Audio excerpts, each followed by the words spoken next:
சிவகங்கை மாவட்டம் காரைக்குடியில் அதிமுக வாக்குச்சாவடி மற்றும் கிராம கமிட்டி கூட்டம் கழக மாவட்ட செயலாளரும் அதிமுக சட்டமன்ற உறுப்பினருமான PR செந்தில்நாதன் தலைமையில் நடைபெற்றது.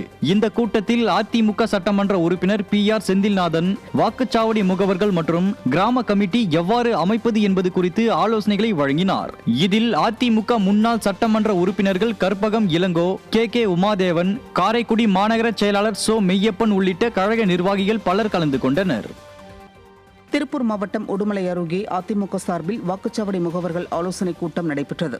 பெரியகோட்டையில் நடைபெற்ற கூட்டத்திற்கு முன்னாள் அமைச்சரும் சட்டமன்ற உறுப்பினரும் மாவட்ட செயலாளருமான உடுமலை K. ராதாகிருஷ்ணன் தலைமை வகித்தார். கூட்டத்தில் குடிமங்கலம் தெற்கு ஒன்றிய செயலாளர் முருகேசன், மாவட்ட விவசாய பிரிவு செயலாளர் செல்வராஜ் உட்பட ஏராளமான அதிமுக நிர்வாகிகள் ஆர்வத்துடன் பங்கேற்று ஆலோசனை மேற்கொண்டனர். அரியலூர் மாவட்டம் ஜெயங்கொண்டம் அருகே தாப்பழூர் கிழக்கு ஒன்றிய அதிமுக சார்பில் வாக்குச்சாவடி முகவர்கள் ஆலோசனை கூட்டம் நடைபெற்றது. அதிமுக மாவட்ட செயலாளர் தாமரை S. ராஜேந்திரன் மற்றும் கழக அமைப்பு செயலாளர் மகேந்திரன் ஆகியோர் கூட்டத்தில் பங்கேற்று நிர்வாகிகளுக்கு ஆலோசனை வழங்கினர். கிழக்கு ஒன்றிய செயலாளர் வைத்தியநாதன் தலைமையில் நடைபெற்ற கூட்டத்தில் முன்னாள் சட்டமன்ற உறுப்பினர் ராம ஜெயலிங்கம் உள்ளிட்ட ஏராளமான அதிமுக நிர்வாகிகள் ஆர்வத்துடன் பங்கேற்று வாக்குச்சாவடி முகவர்கள் புத்தகத்தை நிரப்புவது தொடர்பாக ஆலோசனை மேற்கொண்டனர். தூத்துக்குடி மாவட்டம் விளாத்திக்குளம் மற்றும் புதூரில் அதிமுக சார்பில் பாக முகவர்கள் ஆலோசனை கூட்டம் நடைபெற்றது. புதூர் மற்றும் விளாத்திக்குளம் ஒன்றிய கழக செயலாளர்கள் ஏற்பாட்டில் நடைபெற்ற இந்த ஆலோசனை கூட்டத்திற்கு முன்னாள் அமைச்சரும் தூத்துக்குடி வடக்கு மாவட்ட கழக செயலாளருமான கடம்பூர் ராஜு தலைமை தாங்கி SIR தொடர்பாக பல்வேறு ஆலோசனைகளை வழங்கினர். இக்கூட்டத்தில் கழக நிர்வாகிகள் ஏராளமானோர் கலந்து கொண்டனர்.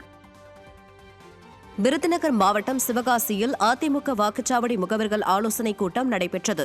சிவகாசி தெற்கு, மேற்கு, கிழக்கு ஒன்றியங்கள் சார்பில் நடைபெற்ற இந்த ஆலோசனைக் கூட்டத்தில் முன்னாள் அமைச்சரும் விருதுநகர் மேற்கு மாவட்ட கழக செயலாளருமான KT ராஜேந்திர பாலாஜி கலந்து கொண்டு 2026 தேர்தலில் எவ்வாறு செயல்பட வேண்டும் என்பது குறித்து வாக்குச்சாவடி முகவர்களுக்கு பல்வேறு ஆலோசனைகளை வழங்கினார்.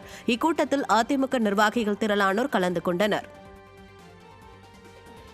ஸ்டாலின் தொகுதியில் மட்டும் 25,000க்கும் மேல் போலி வாக்காளர்கள் இருப்பதாக அதிமுக வடசென்னை வடக்கு மேற்கு மாவட்ட கழக செயலாளர் VS பாபு குற்றம் சாட்டினார்.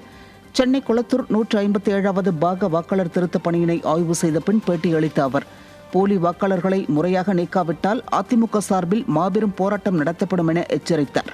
இந்த ஆய்வின் போது மாவட்ட அம்மா பேரவை செயலாளர் செந்தில்குமார் உள்ளிட்ட பலர் உடன் இருந்தனர்.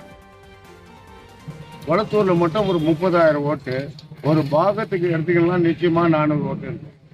அப்படி 238 பாகத்திலையும் 25,000 ஓட்டு போகலி வாக்காளர் வச்சுக்கிட்டா இந்த 2 முறையும் ஒரு குளத்தூர்ல ஜெயிச்சார். இதை நீங்க முறைப்படி நீக்கணும். அதே மாதிரி இப்ப இருக்கிற திருத்தல் பட்டியல் எங்க பொதுச் செயலாளர் எடப்பாடியார் சொல்ற நல்ல கரெக்டா நடக்குதுன்னு சொல்றாரு. ஆனா இவங்க என்ன பண்றாங்க, அதை எதிர்த்து பரியலும் போராட்டமும் பண்றாங்க. இது சட்டத்துக்கு விரோதம் பண்றது. தொகுதியை கைப்பற்றணும், மீண்டும் கைப்பற்றணும், கள்ள ஓட்டு போடணுன்றதுக்காக முழு ஏற்பாடு பண்ணின்னு இந்த வேலை செய்யறாரு. தேனி மாவட்டம் கம்பம் தொகுதி அதிமுக வாக்குச்சாவடி முகவர்களுக்கான ஆலோசனை கூட்டம் நடைபெற்றது.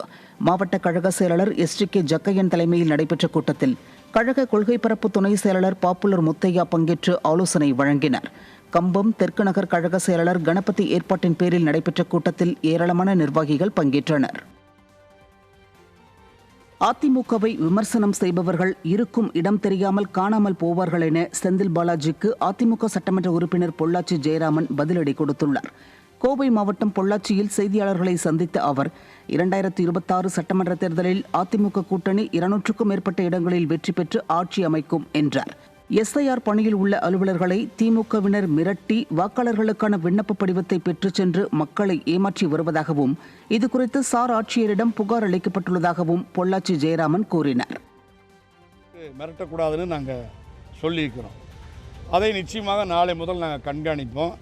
மிக முக்கியமாக இன்றைக்கி ஒரு அரசியல் பிரமுகர், ஒரு முன்னாள் மந்திரி, அடிக்கடி மந்திரி பதவி இழக்கக்கூடியவர், அதிமுக 2026 தேர்தலுக்கு பிறகு இருக்கவே இருக்காது என்று சொல்லியிருக்காராம். 200க்கு மேற்பட்ட தொகுதியிலே வெற்றி பெற்று அதிமுக கூட்டணி ஆட்சி அமைக்கும், மக்களுக்கு மீண்டும் நல்வாழ்வு கிடைக்கும். இதை தடுக்க நினைப்பவர்கள், தடம் புரண்டு போனவர்கள் இருக்குமிடம் தெரியாமல் போவார்கள். கடலூர்